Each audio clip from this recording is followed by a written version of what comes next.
من کلا تو انتخابام اشتباه نمیکنم. تو انتخابم تکیه کردم بر وفای او، غلط کردم غلط. بعد از حذف فرشاد از عشق ابدی، بقیه بچه‌ها سریع دست به کار شدن و لایو گذاشتن که هر کی یه جوری خودش رو توجیه بکنه. همه لایوهای مربوط به حواشی حذف فرشاد رو امروز می‌بینیم. سلام به طرفداران دایتیشه عشق ابدی. سودا که تو روز فینال سیاوش رو انتخاب کرد، حملاتی که از سوی مخاطب‌ها بهش شد دست کمی از امیرحسین نداشت. یه حسی به من میگه سودا تحت تاثیر از امیرحسین سیاوش رو انتخاب و فرشاد رو حذف کرد، ولی خب باز به قطعیت نمیشه چیزی گفت.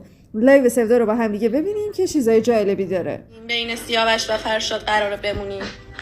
نمیدونستیم این بازی‌های بچه‌های پشت صحنه از بازی کارگردانه که گفت دخترا بشینن. مگه ما میدونستیم دخترا قراره بشینن؟ ما می‌خواستیم ترانه یا نگار رو حذف کنیم. یعنی تو سر هممون چون ترانه و نگار خیلی جو خونه رو متشنج می‌کردن، ترانه و نگار بود. و ما گفتیم یه نفر اگه قراره حذف بشه بین این دوتاه. و وقتی که قرار شد که حفاظت کنن، گفتن خب فرشاد و سیاوش که به طور اتوماتیک کسی بهشون رأی نمیده، تحت حفاظتن، پس تو پسرا از کسی که پرخطرتره حفاظت کنیم. اون لحظه به این فکر کردن و از علی حفاظت کردن و میخواستن یه دونم دوباره از پسرا باشه که دوباره تیم کارگردانی اجازه نداد، گفت نه باید یه دختر. خب بین دخترها هم زهرا و نگار و ترانه، زهرا از همه‌شون باز آرومتر بود، زهرا سیف شد. و ما بین اون 4 نفر می‌خواستیم به ترانه یا نگار رأی بدیم که یهو گفتش دخترا بشینن. خب دخترا بشینن عزیز دلم، وقتی سیاوش و فرشاد مونده به کی رأی بدم؟ چرا فکر کردین که مثلا خیلی آسون بود اون صحنه بر ما؟ بله بعضی از بچه‌ها اونجا حذف نمی‌شدن، کاش اینو متوجه شین. بعضی از بچه‌ها اونجا حذف نمی‌شدن، همه چی هم به رأی گیری ما بستگی نداشت.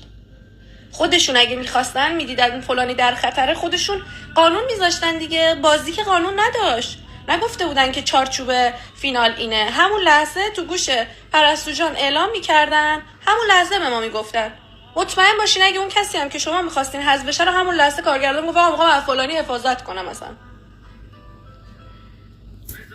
و اینکه دختران نشستن بین سیاوش و فرشاد، خب شما دوست داری به فرشاد رأی بدی، نصف دیگه دوست دارن به سیاوش رأی بدن. اونجا هم همین بود، رأی سیاوش و فرشاد مساوی شد، نصفمون به سیاوش رأی دادیم، نصفمون به فرشاد رأی دادیم. این که من به سیاوش رأی دادم بمونه دلیل بر این نمیشه که شما بخواید بددهنی کنین، فوش بدین. سیاوش میتونه اونجا بمونه، به سیاوش رأی دادم. حالا یکی با فرشاد ارتباط بهتری برقرار کرده بود، به فرشاد رأی داد. جفتشون هم دوست داشتم، با جفتشون الان دوستم، با جفتشون ارتباط دارم. و اینکه بین اون دوتا انتخاب من این بود که سیاوش بمونه. بچه یه سری چیزا دست ما نیست، دستکاری میشه. مثل همین فینال که گفتن دخترها بشینن، مثل اون مسابقه‌ای که نخواستن ما بریم دیت، یه سری چیزا اونجا دستکاری میشد. خیلی همه چی دست ما نبود. به خدا اگر یک ذره باهوش باشین متوجه میشین. من امروز از قصد بازی خودم رو گذاشتم، عقده برنده شدن رو رفتن تو دیت که نداشتم، برای این گذاشتم که شما بفهمین اگر نیاز به دستکاری باشه جایی، خودشون دستکاری میکنن. و احساساتتون رو میفهمم، میدونم که ناراحتین، ولی شماها کلا تو هر قسمت خیلی عجله میکنید برای قضاوت کردن. توی قسمت میایید قضاوت میکنید، قسمت بعد میاد میگید عذرخواهی کردم من اینجوری گفتم، مثلا اونجا درست گفته بودی. بذارید زمان واقعا بره جلو و توی هر قسمت انقدر به حالت هیجانی ریاکشن نشون ندید که دم از مثلا ادب و احترام میزنن در مقابل فرشاد، برای حمایت از فرشاد. اولا که شمایی که دارید میایید فوش میدید، فرشاد رفیق منه، شمایی که میایید فوش میدید و دم از ادب میزنید، این ادبیاتی که دارید به کار میبرید آیا واقعا مثلا در چارچوب ادبه؟ ضد زنی؟ من اصلا ضد زن نیستم. سرا بهتره شدم ضد زن؟ جالبه. تو برنامه کجا دیدید که زنی رو خراب کنم؟ کجا دیدید؟ والا همه گرفتن رو من، ولی من باز کسی رو خراب نکردم. فرشاد هیچ خاصیتی نداشت تو این برنامه، سیاوش خیلی بهتر بود. یکی میگه سیاوش خاصیتی نداشت، فرشاد بهتر بود. پس ببینین شما هم نظرهای متفاوت دارین، ما هم نظرهای متفاوت داریم، ما حق رأی داشتیم، ما با این آدما اونجا 24 داشتیم زندگی میکردیم و یک تجربه متفاوتی رو اونجا زندگیش کردیم. شما الان نمیتونی بیای بگی چرا بین فرشاد و سیاوش به فرشاد رأی رفیق شفیق این دوتا ان نباشی، تناز و شاهین. بچه‌ها ببینین باز الان میتونین تو خونه نشستین، خب مثلا بگین از X بدم میاد، از Y بدم میاد، ولی اونجا ما 24 با هم زندگی میکردیم. نمیشد که هر دقیقه جنگ کنی، مغزت نمیکشید، رد میداد. 1 ساعت 2 ساعت را در رو نداشتی که الان قرار کنی بلنشی بری. الان قرار میکردی دعوا میکردی 5 دقیقه دیگه باید اون آدم رو میدیدی. من مثلا اون روزی که با نگار دعوام شد، خب شب تخت بغل من نگار بود و ما خصلتمون ایرانی ها هم اینجوریه که آشتی میکنیم سریع. یعنی خود کارگردان تعجب کرده بود، تهیه کنندم تعجب کرده بود، چون عربا این شکلی نبودن، خب یا ترکا این شکلی نبودن. وقتی دعوا میکردن کینه میکردن، بزن شبا مثلا بزن شده بود. ولی خصلت خوبی که ما ایرانیا داشتیم این بود که دعوا که میکردیم همون لحظه بود، 10 دقیقه دیگه آشتی میکردیم. نهایتش که طول میکشید شب میخواستیم بریم بخوابیم، مثلا میدیدیم ناراحته میرفتیم میگفتیم حالا بیا بغل کنیم هم دیگر، اشکال نداره و مدت زیادی قهر نمیموندیم. اونا که مورد هیت قرار میگیره بر من جالبه. مثلا همین که ما آشتی میکردیم با هم دیگه و فردا دوباره یه روز جدید رو شروع میکردیم، به جای اینکه تشویق بشیم دمتون گرم هیت میگیریم. جالبه واقعا. ما ایرانی ها خیلی خوبیم تو این مورد و بچه های پشت صحنم همشون عاشق ما شده بودن، تیم ترک، و میگفتن با فرهنگ ترین شمایید. به ما اصلا استراحت نمیدادن اونجا، 1 روزم استراحت ندادن. ما نان استاپ در حال ضبط بودیم. علتش چی بود به نظرتون؟ علتش این بود که اگر رست میدادن، استراحت میدادن، ما 100% آشتی میکردیم و کلا دیگه دعوامون نمیشد. بس نکنین. چشم داداش، چشم. به کجا بس کنم دوست داری؟ ها، به کدوم کشور بس کنم؟ ببخشید که رگ و ریشمون ایرانیه، جای شما رو در ایران اشغال کردیم. مرا خراب میکنه، هیچی بهش نمیگفتید. چرا؟ من 5 دقیقه بار بهش میگفتم فتنه نچسب. یه جنگ که نمیتونم بکنم، همین که مقابلش وای میستم بهش میگم که آگاهم، من کافیه دیگه. ما رو خوب مالیدی حذفت نکن. اصلا منو حذف نمیتونستن بکنن چون من سینگل نبودم، کاپل بودم، 1-2 پارتنرم اصلا صابخونه بود. نیازی نبود بقیه باید منو میمالیدن که حذفشون نکنم، چون که پارتنرم صابخونه بود، یه سری قدرت‌ها داشت. اتفاقا اونایی که میمالیدن بقیه بودن، ما نبودیم. شما فکر کنم یه سری چیزا رو اشتباه میبینین میزنین کلا تو برنامه. دستشویی میرفتیم میکروفون چیکار میکردین؟ گردنمون بود و وقتی از دوربین میدیدن که یکی داره میره دستشویی صدا رو قطع میکردن. کاپل بودی با امیرحسینی که تو رو هیچ حساب میکرد دیگه. از 24 ساعت زندگی شما فقط 3 ساعتشو دیدید، بقیه‌اشو ندیدید. حق دارید تا الان قضاوت کنید. حالا بعد از این میبینیم چی بود. نظر پشت صحنه اونایی که ایرانی بودن بچه‌ها ناراحت شدن، اونایی که ترک بودن خیلی براشون مهم نبود و فقط براشون محتوا مهمه که جذاب باشه، وگرنه اونا که احساسات ما رو عمیقا درک نمیکنن. ولی خب بچهای ایرانی خیلی ناراحت میشدن. و اما امیرحسینی که تو چشم بیننده ها حتی منفورتر از قبل شده و باران کامنت های منفی و ناسزا به سمتش سرازیره. با لایو گذاشتن و ارائه توضیحات سعی کرد اوضاع متشنج رو کمی آرومتر بکنه و مخاطب ها رو قانع بکنه به اینکه چاره‌ای جزی نداشته و حتی به غیر از لایو شخصی دست به دامن دکتر پژمان هم شد که یه جورایی تاییدیه داشته باشه. بهشون حتی 1 رأی هم برای خروج بدیم چون جاشون امن بود. سیاوش، فرشاد، زهرا، این 3 نفری بودن که جاشون امن بود. 3 نفری که توی رأس خطر بودن ترانه و نگار و زهرا بود و همه بچه‌ها در مورد نگار و ترانه صحبت می‌کردن. رأیشون حتی علی هم تو روز صندلی داغ بود، ولی بعد از اون علی انقدر شخصیتش آروم شد و با کسی بحث نکرد، رأی‌ها از سمت علی برداشته شد و رأی همه بچه‌ها رفت سمت نگار و ترانه. ولی خب از اونجایی که کارگردان بازیگوش پشت صحنه حاشیه دوست داره، چون ترکا کلا برنامه‌هاشون حاشیه سازیه و این با اون میپره و این اونو میخواد و اون اینجوری میکنه، توی برنامه هم همینو دوست داشت. به خاطر همین یه سری حواشی رو سعی کرد نگه داره. این خیلی واضح بود. همتون از همه کسایی که وقت میذارین برنامه رو تماشا میکنین دوستتون دارم. تمام کسایی که میایین وایس میذارین، نمیدونم پیام میدین، دوستم دارین، هر چی فوش میذارین، هر چی که میگین، وقتتون رو برای من میذارین، تشکر میکنم. مرسی از همتون، مرسی از همتون، دوستتون دارم. بابت هر حرفی که باز دارید میزنید بهتون فقط میگم که دنیا داره مکافات. فهمیدم بین سیاوش و فرشاد باید شروع کنم به انتخاب کردن. من اگه حسودی بود که نباید گریه میکردم. دقیقا اون وقتی که من فرشاد انتخاب میکردم باید میگفتم خب بابا راه باز، جاده دراز، باشه برو.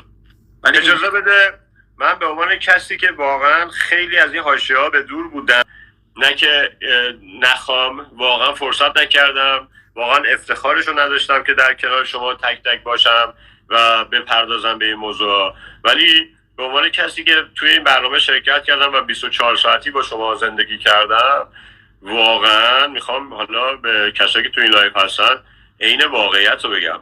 امیر حسین جزو کسایی بودش که نه تنها اونجا گریه کرد، بلکه تا 2-3 روز آینده که هر 2-3 روز اونجا شاید شما 5 تا برنامه براتون بشه، حال قشنگی رو نداشت و تصمیم گیری توی اون شرایط بسیار سخت بود و برای هر کسی که اونجا بود مطمئنا سخت‌ترین حالت دنیا و انتخاب بود. اما امیر حسین من بهش دوباره افتخار میکنم بابت اینکه باید تصمیم میگرفت و بهترین تصمیم رو از نظر منم گرفت.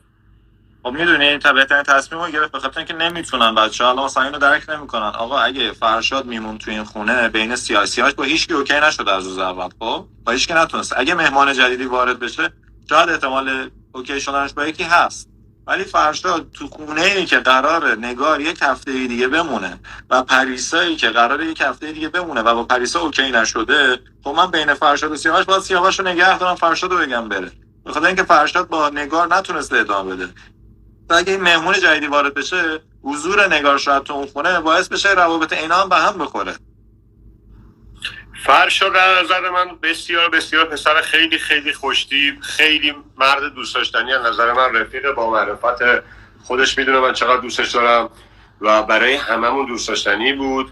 اما فرشاد از نظر من بهترین زمان حذف شد از این بازی، چون که کاراکتری که فرشاد نشون داد از خودش یک فرد فوق‌العاده مطمئن توی روابط و کسی بود که واقعا به نگار حس مرد و مردونه بودن و ارتباط واقعی رو دادش و متاسفانه خب درگیر یک سری ارتباطاتی شدش که خودش هنوز باورش نمیشد و بودنش در اونجا اذیتش میکرد، چون حقیقتا فرشاد حس یه اتفاق واقعی رو توی منظر فکریش و قلبیش پیدا کرده بود و ریشه دونده بود. اما به نظر من نگار داشتش که فکر میکرد به مسائل، هنوز داشت تصمیم میگرفت که بازی هم همینطور بود، یعنی از هیچکی نمیشه خورده گرفت و من فکر میکنم که بهترین موقع بود که فرشاد از بازی خارج بشه و برای هممون همیشه دوست داشتنی باقی میمونه و باقی خواهد بود. به نظر من این اتفاق خوب رقم خورد. در مورد میلاد شنیدی چیزی یا نه؟ حواشی میلاد والا حقیقتا شنیدم که دیدم، ولی متاسفانه نمیدونم، قضاوت نمیتونم بکنم. دیدم که توی لایو دیشب بودم و داشتم بچه‌ها بهم میگفتن، یعنی بیننده‌ها داشتن میگفتن که این اتفاق افتاده و اینجوری و اینا. من گفتم والا الان نمیتونم نه تاییدش کنم نه تکذیب، چون اصلا تو جریان نبودم من و با ماهرخ هم که میخواستم صحبت بکنم ماهرخ در دسترس نبود که بهش زنگ میزدم. خلاصه همین رو بگم، گذر زمان خیلی چیزا رو مشخص میکنه دیگه. کاراکتری که همه بچه‌ها شاید تا اینجای برنامه فکر میکردن خیلی جنتلمنه فلانه بساره و هر چیز دیگه‌ای، اینجوری الان افتاده ورد زبون‌ها و مایی که شاید به خاطر یه تصمیم ساده شاید گرفتیم اینجوری داریم قضاوت میشیم. و میخواستم خودت هم بهت بگم، میدونم عاقل‌تر و با تجربه‌تر از منی و بهتر میدونی. عزیزم من از شماها خیلی بسیار یاد گرفتم، از معرفت و منشتون، از خیلیاتون. معرفت، حضورتون برای من انقدر قشنگ بود که شاید من اینو تو هیچ دانشگاهی یاد نمیگرفتم. من خیلی درس خوندم، اینم میخوام حالا اضافه بکنم، به خاطر اینکه من زمان ورودم به اون برنامه مصادف شد با اینکه اصلا نمیدونستم کجا دارم شرکت میکنم و اصلا من یه چیز دیگه در نظرم بود. زمانی که اومدم میگم حتی گفتم امیر حسین چقدر ویلای خوشگلی داره، نکنه ما با کفش بشینیم، کجا باید بخوابیم، اذیتش نکنیم این آدمو. در این حد من ندانسته و نپرسیده اومدم به این برنامه که این خودش برای من خیلی جالب تر بود. خیلی مسائل خیلی صحبت هامون بنابر این که آقا به هر صورت کارگردان و تیم گروه سازنده این برنامه ترک زبان بودن و نمیتونستن دقیق صحبت های ما رو بدونن چیه. من حالا برای اینکه بخواد دوستان بدونن، البته اصلا واقعا من مردم برام انقدر عزیزن که حتی من نخوام براشون توضیح بدم. اونایی که باید متوجه بشن متوجه میشن، اونایی که نخوام نمیفهم. من گرفتن ها به ثانیه دیدن و نتیجه گیری کردن ها همیشه احساسی صحبت میشه و این احساسی صحبت کردن ها بعدن خودشون باعث میشه که یکم به قولی ناراحت بشن. چرا که من همه پیامایی که داشتم روزای اول همشون شاید فحش بودش، بعد یهو آروم شدن، الان باز شروع شد باز به فحش، 2 روز دیگه همشون میان معذرت خواهی میکنن، ولی احساس میکنم یکم باید مهربونتر باشن. کلاشون رو میگم اون تیغ برنده قاضی بودنشون یه ذره کندش کنن، اینقدر قاطعانه حرف نزنن. واقعا همینطور. البته این رو هم باید بگم، فارغ از اینکه همگی حدس میزنیم امیرحسین و شاهین و بقیه به خاطر حذف رقیب‌های قدر رأی خروج به فرشاد دادن، از طرفی بعضی از توضیحات امیرحسین قابل قبوله. مثلا این حقیقته که وقتی پای ترک‌ها به عنوان تیم سازنده در میان باشه، حتما شیطنت‌هایی برای حواشی سازی رخ میده و تیم سازنده عشق ابدی هم همین کارو با بچه‌ها کردن و اصطلاحاً اونا رو بچه‌های عزیز، در مورد فینال اول میخوام یه سری توضیحات بهتون بدم که ببینید بعدها دوباره سوال نشه، چرا که این برنامه قراره خوب سیو بشه. هی میان صحبت میکنن در موردش و کلی پیام میاد.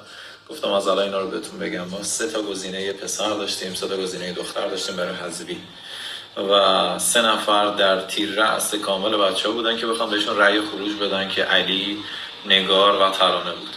و علی از اونجایی که چند روز آخر نزدیک شدن به فینال آروم شده بود، استراتژیش حالا گرفته بود یا به هر نحوی آروم شده بود، بچه‌ها قرار نبود که به ترانه و علی رأی بدن و رأی بچه‌ها در طول روز فینال صحبتایی که شده بود همه رأیشون متفق القول نگار و ترانه بود و از اونجایی که قرار بود نگار و ترانه حذف بشن، ما سعی کردیم علی رو سیو بدیم به خاطر اینکه علی صرفاً رأی ها رو تقسیم نکنه بین خودش و 2 نفر دیگه، به خاطر اینکه رأی ها فقط بره به سمت ترانه و نگار. و گزینه های بی خطر ما فرشاد بود، سیاوش بود و زهرا که قرار بود حتی یک رأی هم نیارن، چون اصلا معلوم بود کسی به اینا رأی نمیده چون بی خطر بودن. ولی از اونجایی که خب پشت پرده دستان پشت پرده گروه کارگردانی در روز فینال به خاطر اینکه ما میکروفون داشتیم دور گردنمون و از ما هی میخواستن در مورد فینال صحبت کنیم و بدونن که گزینه‌های ما برای فینال کیو قراره حذف کنیم و همه رأیشون ترانه و نگار بود. گروه پشت تصویر، پشت پرده، گروه کارگردانی یک سناریو و استراتژی رو بغل کردن، برنامه‌ریزی کردن که پسرها حذف بشن و دخترها رو سیو بدن و اینو ما نمیدونستیم و اگه اینو میدونستیم هیچ وقت این برنامه‌ریزی و این انتخابات رو نداشتیم. و متاسفانه خب این بازی بود که کارگردان و گروه پشت صحنه وقتش رو داشتن و سناریو و استراتژی رو چیدن که ما گولشون رو خوردیم و نمیدونستیم چه اتفاقی قراره بیفته، چرا که هم فرشاد و هم سیاوش عین برادر بودن، عین دوست بودن و گریه های ما نشون میداد که خب ما چقدر دوستشون داریم و خب نبودشون توی خونه برای ما هم خیلی سخت بود و من به شخصی به عنوان انتخاب کننده، چرا که وقتی رأی ها هم برابر شد نمیتونستم تصمیم درست بگیرم و باعث شد اون احساس درونم بزنه بیرون و گریه‌ای که بکنم که شاید چند سال بود انجام نداده باشم و یکی از روزهای سخت زندگی من بود برای تصمیم گیری. و اگه سیاوش رو حذف می‌کردم، سریا بودن که میگفتن چرا سیاوش رو حذف کردی و اگه حالا هر کسی دیگه رو حذف می‌کردم، این سری از دوستانی که سیاوش یا کاراکتر سیاوش یا هر کسی دیگه رو دوست داشتن میومدن به من حالا یا توهین می‌کردن یا نظرشون رو میگفتن، ولی باز هم من کاری نبودم. سلام به همگی. اولین فینال عشق ابدی رو پشت سر گذاشتیم. فینال سختی بود و تازه قرار بازی شروع بشه، تازه قرار داستانای این جزیره شروع بشه و زود قضاوت نکنید، اصلا زود قضاوت نکنید، لحظه ای تصمیم نگیرید واسه اینکه پر سورپرایزه، زیاد قراره خیلی چیزای عجیبی ببینید. البته اگر نشون داده بشه، آره، چون متاسفانه یه داستانی هستش که خب از 15 ساعت ضبط ما 5 ساعتش نشون داده میشه، بک استیج هم که اصلا نشون داده نمیشه و بعضی وقتا یه سری اتفاقا میفته که واسه شما قابل درک نیست و مشکل ما الان همونه، واقعا مشکل بزرگی واسه ما. متاسفانه من دستم اونقدر باز نیست که بخوام حرف بزنم، ولی یه آدمای تیم میشن و تیم هستن که واقعا کسی توقعشو نداره. اونجا خیلی بد میشه، خیلی ناراحت کننده تر از فینال دیشب. و حیفه دیگه، میدونی، چون یه هفته ما یه ماه شماست متاسفانه و باید صبر کرد. خیلی کار سختیه ولی باید صبر کرد. صبر. خیلی دوست داشتم چیزای بیشتری بگم یعنی، ولی انقدر کار داشتم دیگه آروم شدم. و اینکه دوستان یه مسابقه است و خیلی شبیه به زندگی واقعی. تو زندگی واقعی هم شما تو روابطتون، تو کارتون، تو هر چیزتون یه سری دور و بری دارید که اینا حسودن، اصلا خوشحال نمیشن از خوشحالی شما، پیشرفت شما. ولی تو زندگی واقعی کسی به شما نگفته قرار شما مسابقه بدی، یعنی شما توقعی نداری از دوستت، ولی توی مسابقه شما هر کسی میتونی هر چیزی انتظار داشته باشی. کسی نیومده اونجا واسه کسی رفاقت بذاره یا خوبی بکنه به کسی و این داستانا. حالا یکی برمیگرده به شرافت خودش، دوست داره با شرافت مسابقه بده، یکی اصلا سیستمش و تاکتیکش اینجوری نیست که این کاملا مشخص میشه به نظرم توی تصویر، توی این ویدیو. این چیزی نیستش که بشه سانسورش کرد یا دیده نشه. لایو مشترک سودا و ماهرخ هم این وسط جالب بود. ماهرخ و سودایی که پیش از این لایو یا استوری یا پست مشترکی از هم دیگه نداشتن، ولی بعد از حذف فرشاد دست به کار شدن. با هم دیگه ببینیم. و در عین اینکه پریسا بود، فرشاد پافشاری کرد که کنار نگار وایسته، دمش کردم، عشق کردم. فرشاد قلب، فرشاد عشقه، فرشاد پر از نوره. فرشاد وقتی داشت هضم میشد ما داشتیم میمردیم از ناراحتی، خیلی حالمون بد بود. من خودم ولی من اون تیکه رو بغلش کردم، گفتم خیلی مردی، انقدر مردی باز اینجا نیست. چون یه سیاوش بود یه فرشاد و دخترها نشست بود. دقیقا بوکادا واقعا فرشاد انقدر خوب بود، جاش اصلا اونجا نبود، باید میرن. چی نوشته؟ شما که انقدر این برنامه تحت فشار و اذیت بودین لااقل نرید بالا دیگه، بیرون برنامه بیمامه. خب عزیزم، ما بیرون برنامه ما هم دیگه مهربونیم، اوکی؟ شماهایی که میاید قضاوت میکنید و نظر میدید و صبور نیستید باعث میشید که ما این لایوا رو بذاریم و بهتون یه سری چیزا رو توضیح بدیم. مهربونی میخواید مهربون باشید. یادت احترام میخواست ولی محترم نبود؟ مهربونی میخواید مهربون باشید، صبور باشید، سکوت کنید، قضاوت نکنید و آخر عاقبت روسیاهی میمونه واسه زغال. کامنت ها رو میخونم، بعضیش واقعا خنده داره. اشکال نداره، میخندیم. خب چه اشکال داره؟ خنده خوبه، خنده دوای هر دردی جز مرگ. به خدا که اگر شماها تو اون مسابقه بودید و جایزه هم پول بود، حالا من به شخصه که خودمو نفروختم، شرفمو نفروختم، ولی 90% از کسایی که شما الان اینجا هستید اونایی که دارن قضاوت میکنن همون خودفروختهان، قاضیا خودفروختهان. چون اگه خودفروخته نبودن هیچ وقت قضاوت نمی‌کردن. این قشنگه و من اینو خیلی خوب میدونم، واسه همینم تو ریلکس ترین حالت ممکنم. من اونایی رو دارم میبینم که این زیر کامنت های خفن دارم میذارن، اونایی رو میبینم که عاقلن، فکر میکنن و صبر دارن. این قشنگه. من مثلا اینایی که هیچ میدن رو نمیخوام، نه الان، نه تو مجازی، نه تو واقعی. مثلا 4 میلیارد چیه؟ به خدا 400 میلیون بذارن مسابقه، شما هم دیگه رو تیکه پاره میکنید. دقیقاً. $5,000 چی؟